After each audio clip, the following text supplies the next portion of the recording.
The Stuttgart Connection, a Veterans Day lesson in security. Welcome to our Stuttgart community messaging platform called the OPSEC Minute Extended. On Mondays, we will use this space to share both a little OPSEC, or Operation Security Wisdom, along with an occasional Marvel team-up bridge that ties into other regulatory security disciplines and policies that our leadership and the Department of Army embrace. As for the posted video, we realize reading a page of dialogue is not everyone's cup of tea. As an alternative, please feel free to subscribe and check out the video of this and other OPSEC Minute. Extended stories on our YouTube Secure Narrative channel. Simply click the link and let it play in the background as you tackle your morning routine and backlog of email. All right, let's get to the goods and enjoy today's secure narrative. Prologue: The Signal in the Fog. The morning mist rolled lazily over the red-tiled rooftops of Stuttgart, a city that wore its history like an old uniform, creased, dignified, and stubbornly proud. Inside the U.S. Army garrison, a rhythm pulsed beneath the fog. Radio checks, gate inspections, encrypted chatter, each beat part of a symphony of security. This Veterans Day was meant to be a simple celebration of service. But for those tasked with protecting it, the line between tribute and threat was perilously thin. In a windowless room 3 stories underground, 2 men watched data streams ripple across glowing monitors. "Big day ahead," murmured J.B. Brooks, the garrison's OPSEC officer. "Big risk ahead," replied Alonzo Edwards, his InfoSec counterpart. And somewhere above ground, Jesse Hawthorne was uploading his color-coded masterpiece to a chat group called Stuttgart Connect. Act 1. The Ascent of Ambition. Jesse Hawthorne had always believed that organization could save the world, or at least make it prettier. Before marrying his husband, Captain Ryan Hawthorne, he'd managed high-profile tech launches for a Berlin startup, where secure sharing meant Google Drive with good intentions.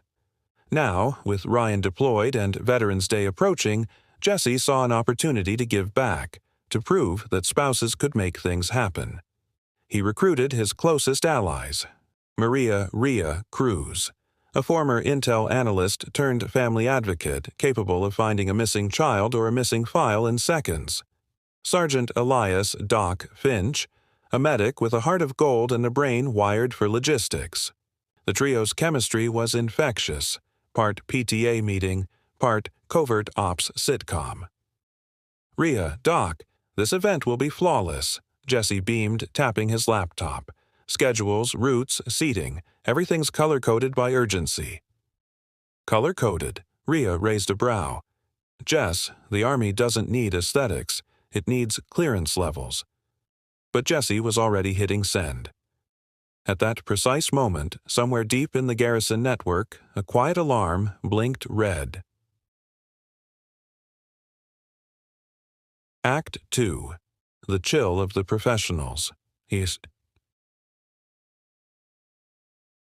J.B. Brooks had been in counterintelligence since the Clinton administration.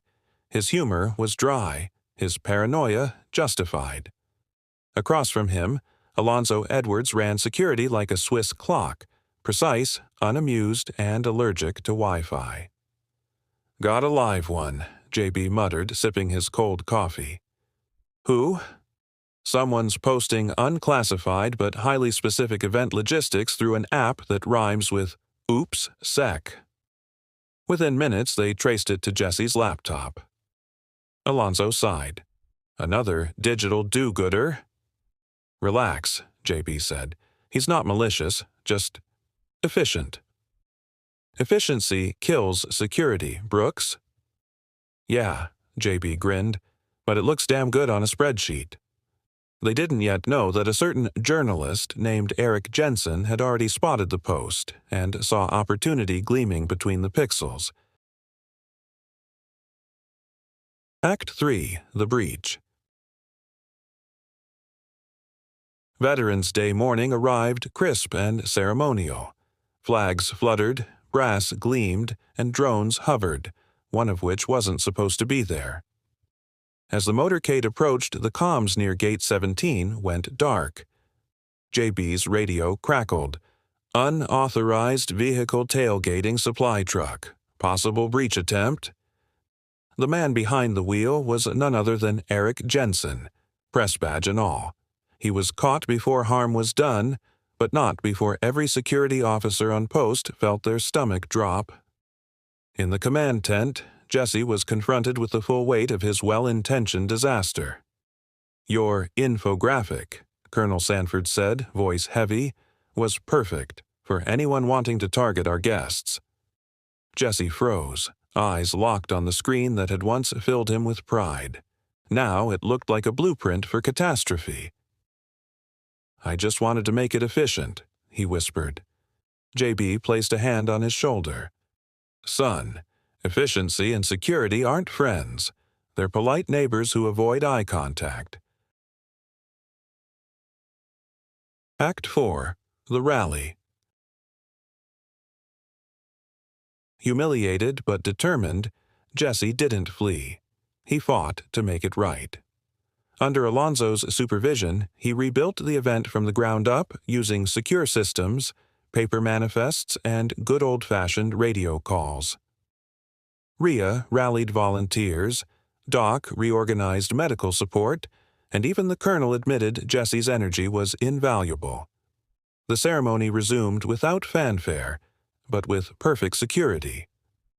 When the Medal of Honor recipients finally took the stage, Jesse stood in the back, unseen but essential.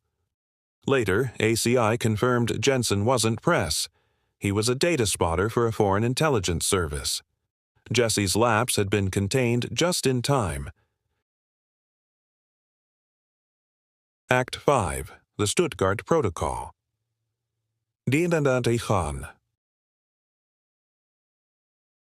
3 months later, the Veterans Day incident had become a quiet legend in Stuttgart. Jesse now served as the garrison's volunteer community OPSEC liaison, teaching others to avoid his mistakes. His first slide read, "If you can color-code it, an adversary can exploit it." The crowd laughed, but the lesson stuck. He told them about metadata, geotags, and the illusion of privacy. He used humor where there had once been fear.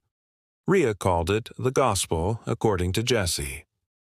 Halfway through one session, JB poked his head in. "Teaching them the difference between a secure app and a social trap?" Jesse grinned. "Every day." "Good," JB said, handing him a coffee. "Keep the light on, Hawthorne.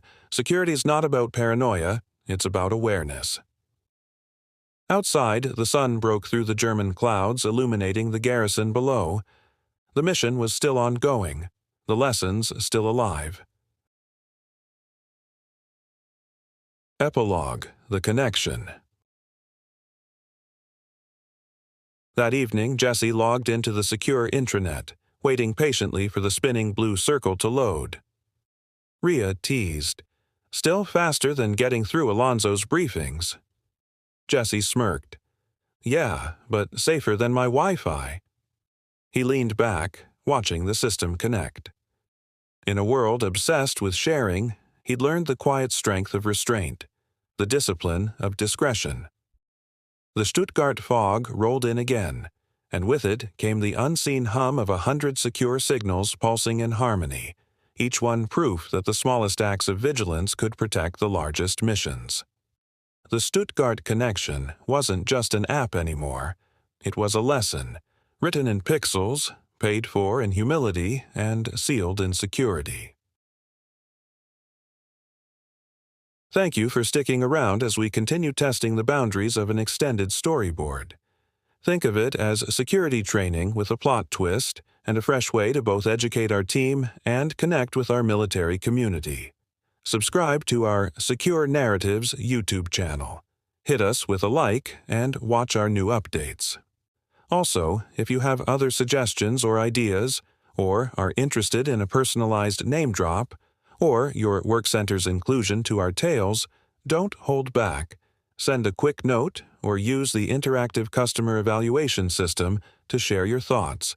We're all ears and ready to make things even better. So, until next Mondays, OPSEC Minute Extended. Keep those comments coming and stay engaged.